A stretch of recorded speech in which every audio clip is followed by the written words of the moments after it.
কুলুপটা বলতে হবে, তাই না? শোনেন, এই যে পেশাব করে কুলুপ নিয়ে 40 কদম হাঁটতে হবে, একটু নাচানাচি করা লাগবে, কাশাকাশি করা লাগবে, কোথায় পেলেন এটা? শুনুন, ফতোয়াটা শুনেন আগে। ঢেল, টিস্যু তখনই নেওয়া যাবে যখন পানি পাওয়া যাবে না। বহু হাদিস এসেছে, আপনি ঢেল নেন, টিস্যু নেন, শর্ত হলো পানি না পেলে। পানির উপস্থিতিতে ঢেল, তেনা, টিস্যু, কাগজ যাই নেন না কেন হারাম, পবিত্রতা হাসিল হবে না। পানি থাকার পরেও যদি কেউ ঢেল নেয়, আল্লাহর নবীর সুন্নাতের বিরোধিতা করলো সে ব্যক্তি। ওই ব্যক্তি রাসূলের সুন্নাতকে বুড়ো আঙ্গুলি দেখালো। পানি থাকা অবস্থায় আর ঢেল, টিস্যু চলবে না। সোজা কথা। যে কথাটা বলা হয়ে থাকে, একটা বানোয়াট কথা বলা হয়ে থাকে, বানোয়াট কথা, যে আল্লাহ রাব্বুল আলামিন প্রশংসা করেছেন কাদের জন্য? যারা ঢেল নেওয়ার পরে পানি নেয়, তাদের জন্য আল্লাহ প্রশংসা করেছেন। দলিল সূরা তওবা 108 নম্বর আয়াত, ফিহি রিজালুন ইউহিব্বুনা আন ইয়াতাতাহহারু আল্লাহু ইউহিব্বুল মুত্তাহহিরিন। সেখানে কিছু ব্যক্তি আছেন, এখানে কুবাবাসীর কথা বলা হয়েছে, তারা পবিত্রতা হাসিলকে পছন্দ করেন, আল্লাহ তাদেরকে পছন্দ করেন। আল্লাহ যখন আয়াতটা নাজিল করলেন, তখন নাকি প্রশ্ন করলে তারা বলে যে আমরা পানি নেওয়ার আগে ঢেল নেই, যার কারণে প্রশংসা করেছেন। এই কথাই চালু আছে সমাজে, তাই না? আর এই জন্য টিস্যুর প্রচলন আছে, এই জন্যই পানি নেওয়ার আগে ঢেল নেয়, বাথরুমটাকে নোংরা করে রাখে। এবার হাদিস থেকে শুনুন, এটা যে বানোয়াট কথা, প্রত্যেক মুহাদ্দিস এটা লিখে গেছে যে বানোয়াট কথা। এটা খুলুন 42 নম্বর সিরিয়াল ইরওয়ালুল গালিল। ইমাম আলবানী রাহিমাহুল্লাহ একটা গ্রন্থ সংকলন করেছেন, ইরওয়ালুল গালিল। এই গ্রন্থের মধ্যে 42 নম্বর সিরিয়ালে এই কথাটা নিয়ে আসছেন। এটা বানোয়াট, লা আসলা লাহু, যার কোনো ভিত্তি নেই। এবার আসলটা শুনুন, ভিত্তি যার আছে সেটা শুনেন। আবু দাউদের 7 নম্বর পৃষ্ঠা, ইবনু মাজাহ 355 নম্বর হাদিস। কথা বুঝতে পারছেন? ইবনু মাজাহ 355 নম্বর হাদিস। মুহাম্মদ রাসূলুল্লাহ সাল্লাল্লাহু আলাইহি সাল্লাম কুবাবাসীর কাছে আসলেন এই আয়াতটা নাজিল হওয়ার পরে। দেখেন সহিহ হাদিস, দেখেন সহিহ হাদিস। কুবাবাসীর কাছে আসলেন, আসার পরে বলেন, কি ব্যাপার, তোমাদের জন্য আল্লাহ এই আয়াত নাজিল করলেন কেন? এই বেয়াকুব, এই বেয়াকুব, দেখো আল্লাহ নবী গায়েব জানে না।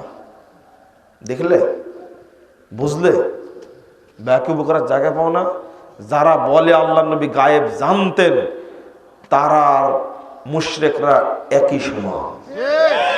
তাদের ঈমানও নাই, আমলও নাই, ইসলামও নাই।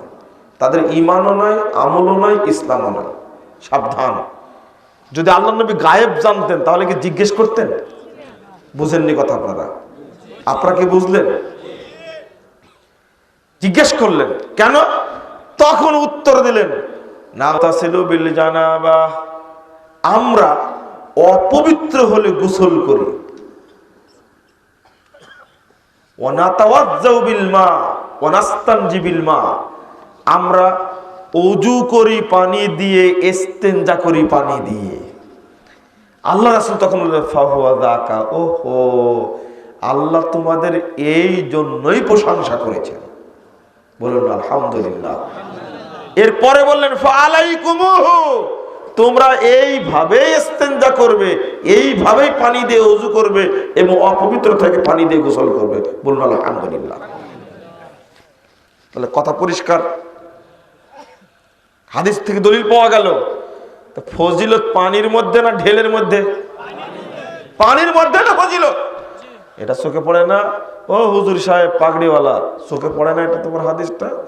আরে হাদিস তো পড়োইনি তুমি, যাবো তোমার হাদিস পড়ার সৌভাগ্য হয়নি। 13 বছর যাবত তুমি ফেকা পড়ে মানুষের তৈরি করা বুজুর্গদের লেখা পীরদের, ফকিরদের, দরবেশদের লেখা বই পড়ে পড়ে পড়ে পড়ে পড়ে পড়ে পড়ে মাথাটা পুরোটাই গোবর বনে রাখছো তুমি। 1 বছর 9খানা হাদিসের কিতাব পড়লে বেকুব, কি বুঝলে তুমি?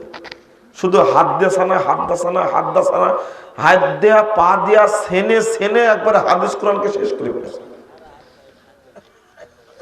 বুঝেননি কথা আমার? 1 বছরে 9 খান কিতাব পড়ে, যেখানে আমরা 6 বছরে হাদিসের কিতাব পড়ে শেষ করাতে পারি না, সেখানে 1 বছরে 9 খান কিতাব পড়ায়। বুখারী, মুসলিম, আবু দাউদ, নাসাই, তিরমিজি, ইবনু মাজাহ, মালিক মুয়াত্তা, মুয়াত্তা মুহাম্মদ, তারপরে তাহাবি, কয়টা হলো? 9টা কিতাব পড়ানো হয়, 9টা একসঙ্গে 1 বছরে। বুখারী 2টা খণ্ড, মুসলিম 2টা খণ্ড, আবু দাউদের 2টা খণ্ড, চিন্তা করা যায় তিরমিজির 2টা খণ্ড, ভাবাই যায় না নাসাইয়ের 2টা খণ্ড। 1 বছরে যদি শেষ করেন আপনি, কি বুঝবে? শুধু হাদ্দাসানা হাদ্দাসানা হাদ্দাসানা এই করতে করতে মানে শান্তে শান্তে শেষ। পড়লো কখনো? বুঝলো কখনো? সিলেবাসটা করাই হয়েছে ইলমে হাদিসের জ্ঞান যেন মাথায় না ঢোকে ছাত্রদের। সিলেবাসটা করাই হয়েছে এই উদ্দেশ্যে, ইলমে হাদিসের জ্ঞান যেন মাদ্রাসার ছাত্রদের মধ্যে না ঢোকে, এই উদ্দেশ্যেই করা হয়েছে। আজকে যত মাদ্রাসা আছে সব মাদ্রাসার একই অবস্থা। বুঝবে কি করে? হাদিসটা খোলার সুযোগ হয়নি কোনোদিন। হাদিস বর্ণনা করলে তোমাদের জাল হাদিসের কবলে রাসূলুল্লাহ সালাত নামটাই নাকি ভুল হয়েছে। দেখছেন, ওর এলেমই নাই যে নাম শিরোনাম নির্ধারিত হয় কি কি শর্তে। এইটা যদি মূর্খের জানা থাকতো তাহলে এই কথা বলতো না। যদি জানা থাকতো যে বইয়ের শিরোনাম নির্ধারিত হয় কোন কোন সূত্রে কোন কোন শর্তে, যদি এই জ্ঞানটা থাকতো তাহলে এই কথা বলতো না। ওর জ্ঞানই নাই।